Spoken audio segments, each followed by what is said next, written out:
1, 2, 3, 4. Testing. 1, 2, 3, 4. The Columbia Workshop. Columbia Workshop.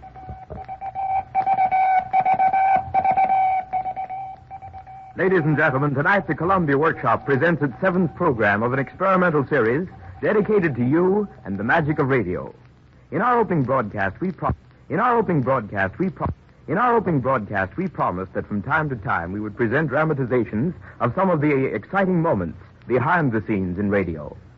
Broadcasting has proved that one of its most important functions is to bring you news while the news is being made.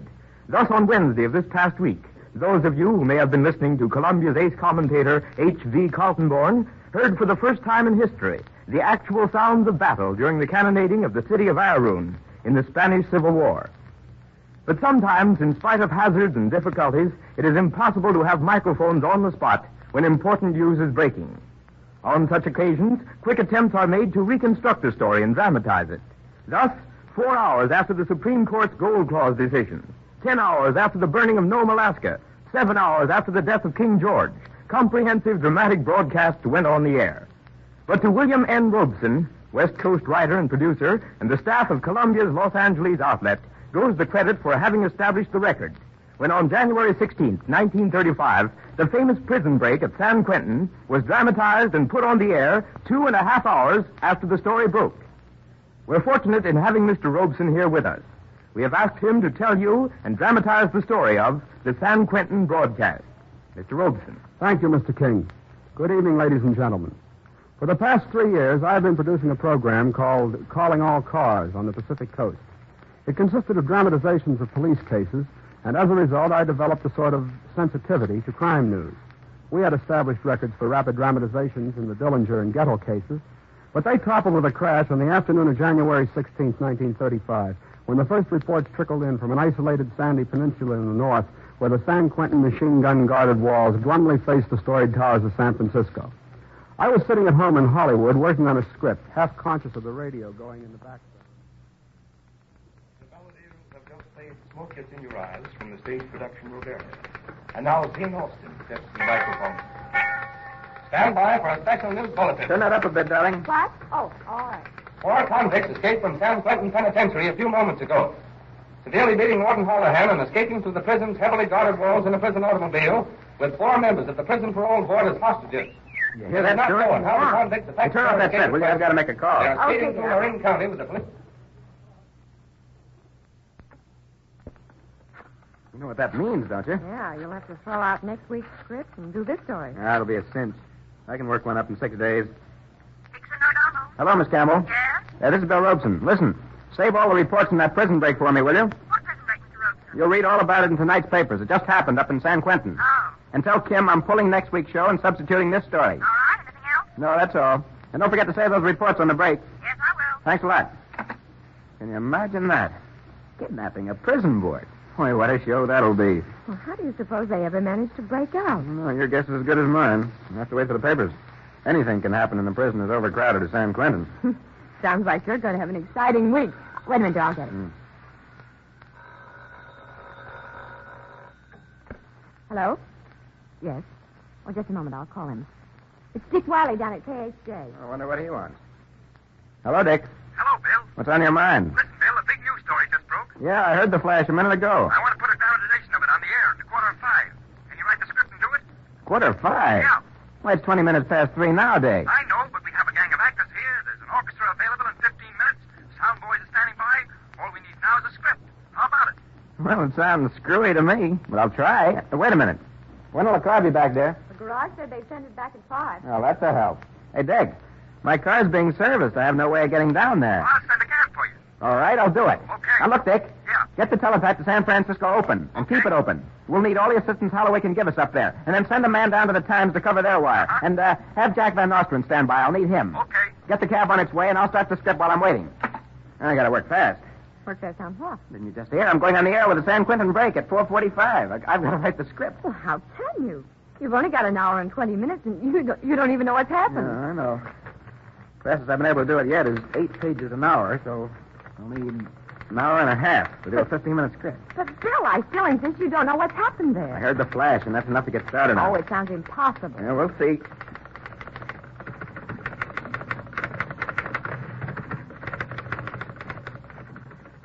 The cab arrived in about 12 minutes.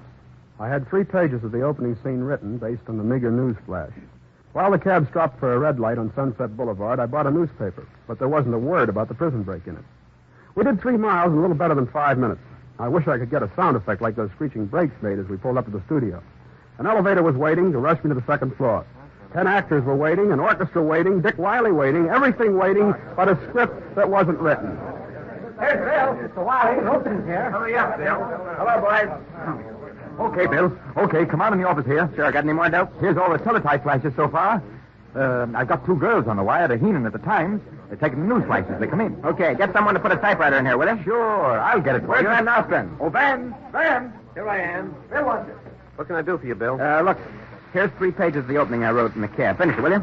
Sure, but what do you want in it? Well, I don't know. Check the reports. I'll look through the rest of these messages. When you get that done, come right back and we'll have it copied on the duplicator. Okay. Here's the typewriter, Bill. Anything else I can do to No, help? Just leave me alone in here for about 10 minutes until I go through these flashes and find out what happened. But, Bill, it's 20 minutes to 4 now. We're on the air in an hour and 5. I know it, but I've got to get some idea of what I'm writing about. All right, I'll get right out of here.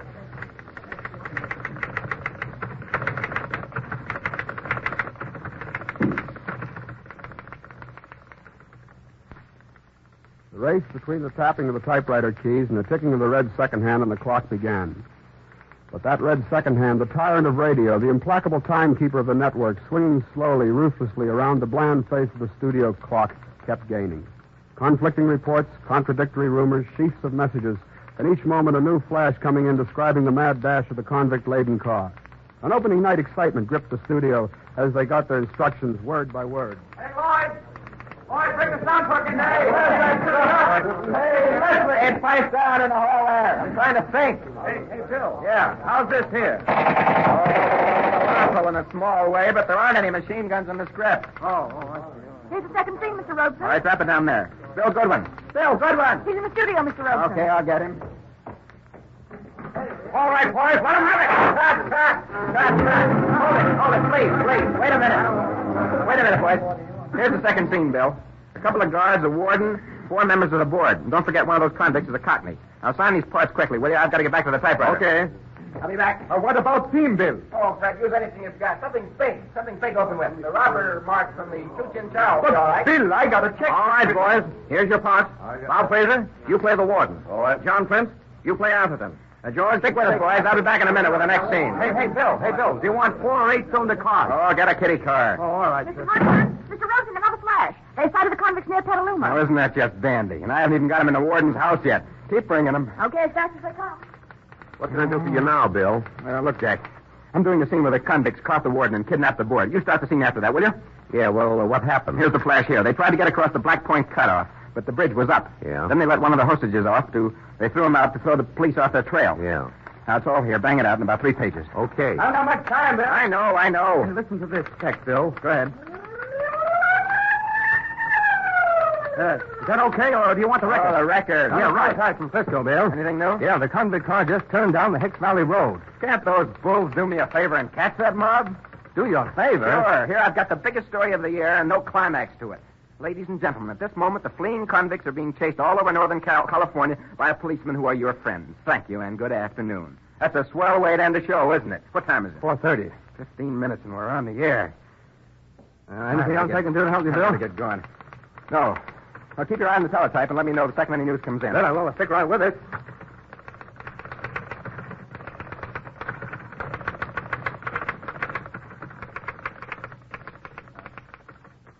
Gradually, the confusion settled a bit, and at least 2 scenes were roughly rehearsed with sound effects and music. As I pounded away at the typewriter, I couldn't help wondering if the whole thing wasn't a foolish undertaking. I remembered my wife's words, "It's impossible." And more as the seconds dribbled away into eternity, I began to think she was right. But the gods of accident and chance smiled on radio that day, because just as it seemed as if the show would be a complete clam bake. Here's the chase scene, Bill. Yeah, let's see it. That's good. Swell. Fine. Mary Garvin, Yeah? What is it, Mr. Robeson? run this right off, will you? But I haven't finished the other scene yet. How much longer are you going to be? Oh, we're doing it as fast as we can, Mr. Robeson. Okay. Stay right with it. All right. That's about all we can do on the script, Jack. I'll taper it off with a narration on the chase. Now, if we get stuck for time, we'll have to fill in with music. All right, you've only got about 8 minutes. Yes, I know. Give Sam Pierce a hand on the sound effects, will you? And send Fred Stark in here. Yeah, okay. Fred. Oh, Fred. Yeah? Phil wants you. All right, I'm coming. Yep. What is it, Phil? I'm in a big hurry. I haven't much time. You're telling me, Fred. I've got to end this show with a chase narration. Yeah? Those guys are still flying around with that car. Put in that number you used in the Dillinger case. I know the one you mean. Yeah, that's the one. Give it the works. Otherwise, the end of the show will be an awful letdown. No climax. Sure. I will run the boys through one. Okay. That's 4 dangerous criminals are at this moment speeding down the Hicks Valley Road. The armed forces of society closing in slowly, relentlessly against teaching lawbreakers that crime does not pay. Oh. Here, Rosen. Come here, quick. Where are you? Here in the teletype room. Coming. What's up? I don't know, but there's special class I'll just rang. Four convicts escaped from San Quentin this afternoon were captured. Wow! After a furious gun battle. There's the show. How much time? 4 minutes. Stand by. Everybody, stand by. Good one. Sam Pierce, hold everything. Oh, we're getting ready to go on. Yeah, but listen, they were just caught. I'm going to write the scene. Now, I'll probably bring it in while you're on the air. Sam. Yeah? Get out the arsenal. Machine guns, 22s, everything you got. We got a big battle scene here. Now you'll have to ad-lib it. Okay. All right, now watch me. Now, if I bring out my right hand up and down like this, that means give it the machine gun fire. Yeah. Now, each time I point my finger at you, I want pistol shots. Okay, right, Joe. Yes. Hey, you're not going to take a chance with the last scene cold, are you? Oh, what else can we do? But the cast won't even have a chance to look at it, you know. Well, that can't be helped. Tell them to do the best they can. I've got to get this typed. There'll only be one copy. They'll have to read it over each other's shoulders. Right. Listen, everybody. Hold it, everybody, please. Quiet, please. Bob, listen, we haven't much time now. Quiet. We're going to have a new closing. Listen, everybody. You won't get a chance to see it. We'll assign the parts while we're on the air. Keep your heads and watch for instructions. Robeson's working on it now. There'll be only one copy. 1 minute to air, Goodwin. All right. In your places, everybody. Fred, quiet the musicians down. Quiet, boys, quiet. We have one quick run-through. The opening thing, Robert's March from Chu Chin Chow. In 2, my Soso on the downbeat.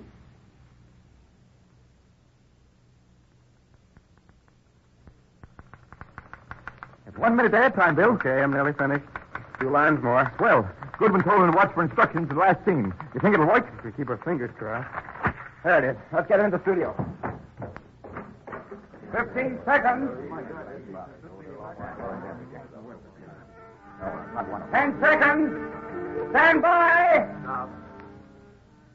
5 seconds.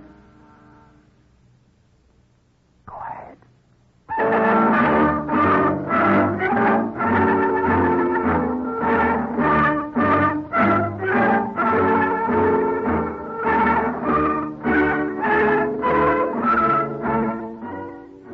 Ladies and gentlemen, 2.5 hours ago, the most daring prison break in the history of California occurred at San Quentin Penitentiary.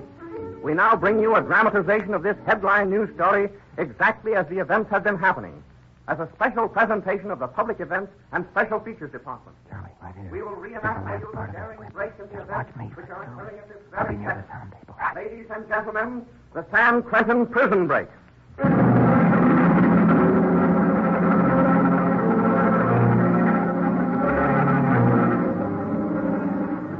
Early this morning, as the inmates at the main cell block in San Quentin prison filed into the washroom, Rudolph Strait, bank robber, joins Joe Christie, hold-up man, Alexander Mackay, British-born robber, and Fred Landers, highwayman.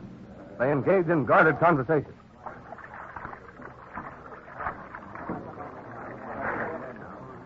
Come on, get your face dry and get over here. What's up, Rudy? I asked you the other day if you was willing to blaze out of here with a 45. Yeah? Well, today's the day. I thought you was fooling. I'm on the level. How about you, boys? Sure. I'm all set. So am I.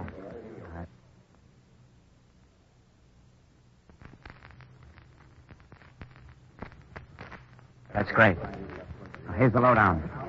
The prison board's meeting with the warden this morning. None of those bulls want any trouble while the big shots are here. Maybe they'll get some whether they want it or not, eh, Rudy? You know, I've been thinking. Suppose it don't work. Suppose we get plugged or something. You ain't yellow, are you? No, of course I ain't yellow. You better not be. You're in this too deep to back out. I was just thinking. I'll do the thinking.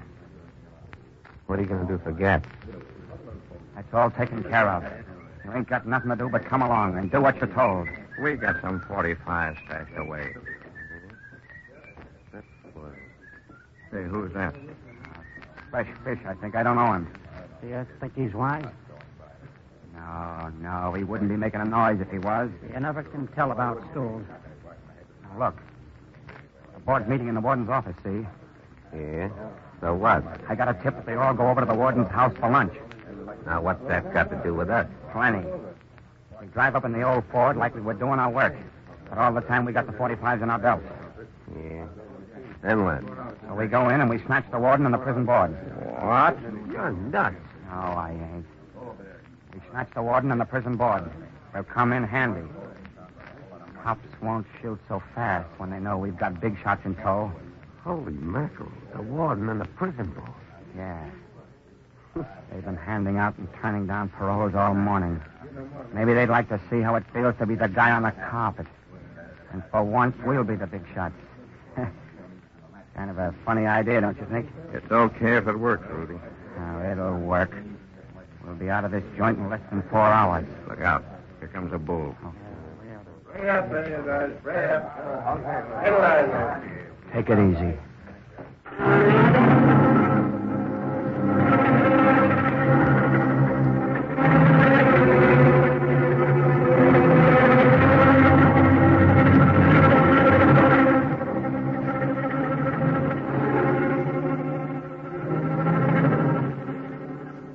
A few minutes before noon, Joseph Stevens, Frank Sykes, Warren Atherton, Charles Cox, and Mark Noon, members of the State Prison Board, take a recess from their morning meeting to join Warden Hallahan at luncheon in his home within the prison walls.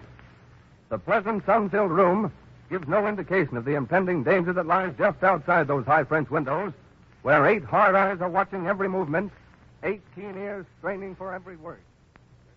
You ought to be congratulated on the splendid work you're doing, especially in view of your limitations here. Thank you, Mr. Atherton. No one knows better than I the necessity for relieving the congestion here in the prison. We have almost twice as many prisoners as the institution was built for. The result is unrest among the men. Can't be helped. I presume you feel as though you were living on the edge of a volcano all the time.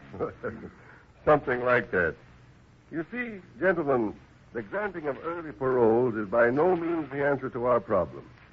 When you have thousands of men herded together as they are here, there's apt to be spontaneous combustion, in spite of every effort we make to treat the men well. You're quite right, Warden. The only answer is the erection of another prison. It may be. Pardon me while I answer the door. Certainly. Pick him up, gentlemen. Well, what is the mean? Pick him up, I said. Why, I don't... We mean business, Warden. Up with him. But look here. You can't come in here like this. Oh, yeah? Oh, well, I've been wanting to do this for a long time, Warden. Have any of you mugs any protest to make? All right, Rudy. Cut out the rough stuff. I don't like that guy. Well, snap out of it. We didn't come here to bump the warden off. Well, just what did you come for? We're going to get out of this place. And we're going to take you with us. What? What for? You'll make good bulletproof vests. You boys can be executed for this. If there's any executing to be done, we'll do it. Look here. If you boys... Now, you guys take off your clothes. What? Take We're off going your to clothes? need them. Come on. Let's have your coats and vests. You can wear our uniform. leave my coat alone. Take it off. Take it off. Come on, give me that coat, fella. Oh, my coat. Not so bad. Give up. Come on, fork over. All except you. You're too fat. None of us could wear your coat. No, that's consolation. That's big. Not bad at all. You can do something else for us, though. You call the prison gate and tell them to send the warden's car over and that we're coming through and to have the gate open. Go on, there's the phone. Oh, but look here now. Go on. Come on, lift it.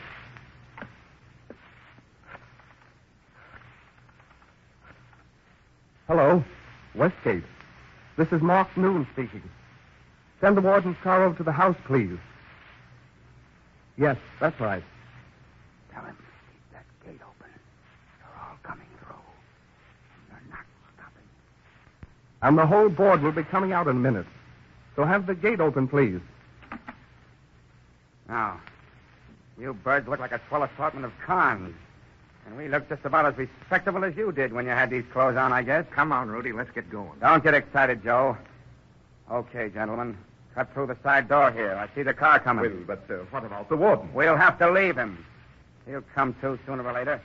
Alec, you talk to those guards. All right, gentlemen, make it snappy.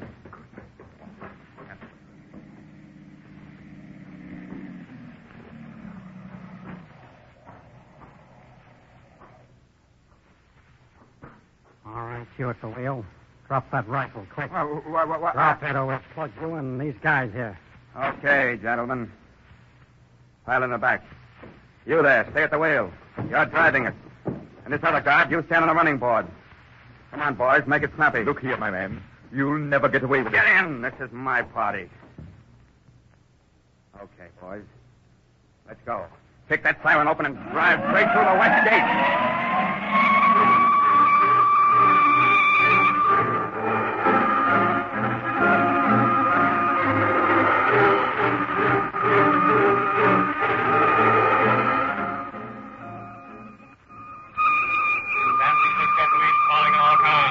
Attention all cars. Watch for Studebaker sedan, license Diamond E6145. Watch for Studebaker sedan, license Diamond E6145. 4 convicts escaped from San Quentin prison in this car.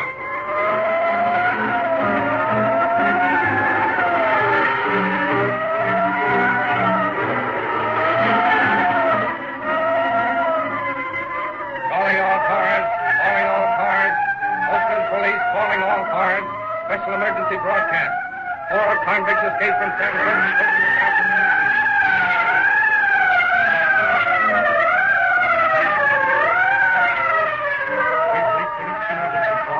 All cars attention. All cars attention. Prison break at San Quentin. Prison break at San Quentin.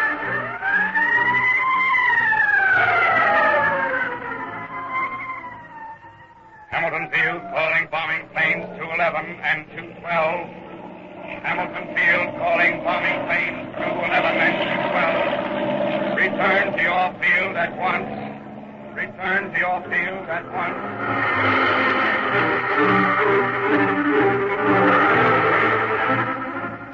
Officers from San Francisco, from Oakland, from Marin County close in on the territory surrounding San Quentin Penitentiary. Parties of citizens are hastily organized.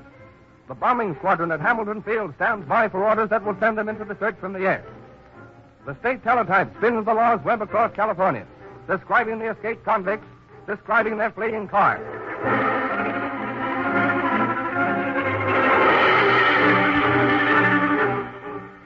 A few miles out of San Rafael, the convict car turns off the highway toward the Black Point cutoff. A mile down the road, the cutoff drawbridge swings open with exasperating slowness. They pull up with a burning screech of brakes. Can you imagine that? We're practically out of the heat when that monkey has to start pulling switches. Nothing to do but turn around. You're telling me.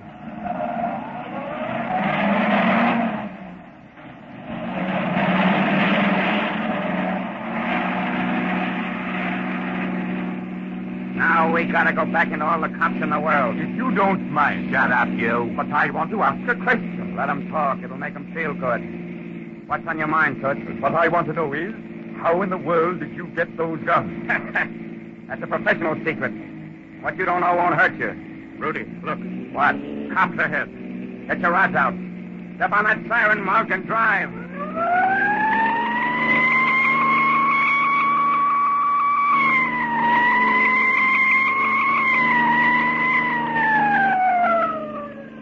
Yeah, just as I figured. They're afraid to shoot on account of our passengers. You boys are a great help to us. Look here, driver. What's your name, by the way? Jones. Oh, one of the Jones boys, huh? Well, listen, Jonesy. Just pull up a minute. I'm going to let our fat friend here out. What? Yeah, you're going to get out, and you're going to tell that posse back there to go on home. Or we'll bump off your pals here. Give us a half hour, and everything will be okay. Pull up, Jonesy.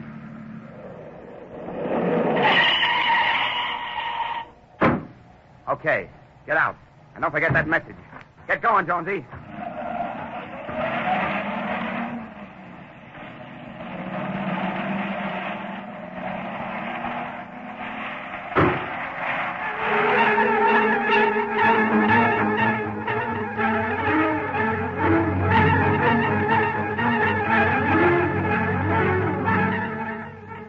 Mark Noon, secretary of the prison board, immediately phones the prison of his whereabouts.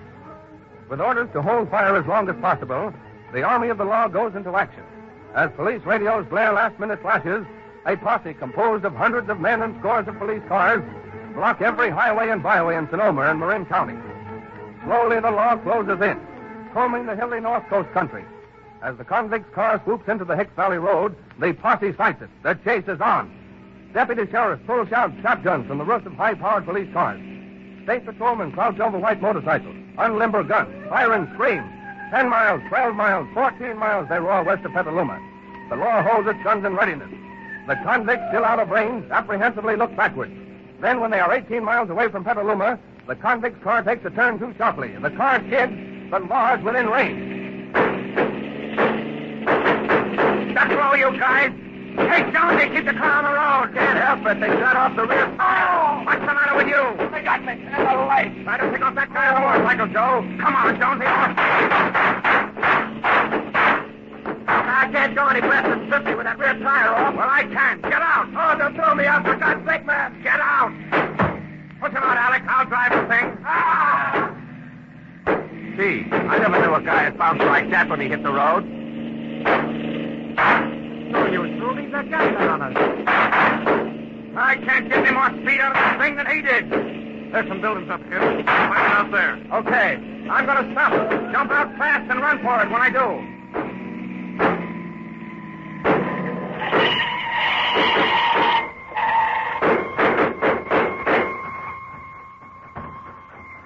Speed into those buildings. Are you all right, Hank? I think so.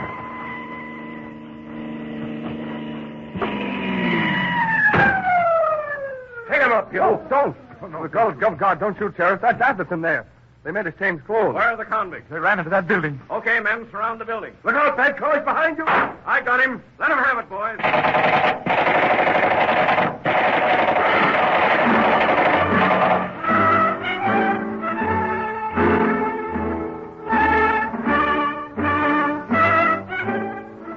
Thus, 15 minutes ago, the escaped convicts were captured near Petaluma.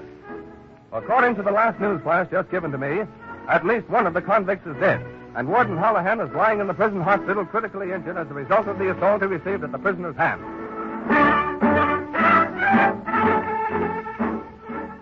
You have just heard the dramatization of the San Quentin prison break. This broadcast was a presentation of the Public Events and Special Features Department of the Columbia Network. Your announcer is Bill Goodwin.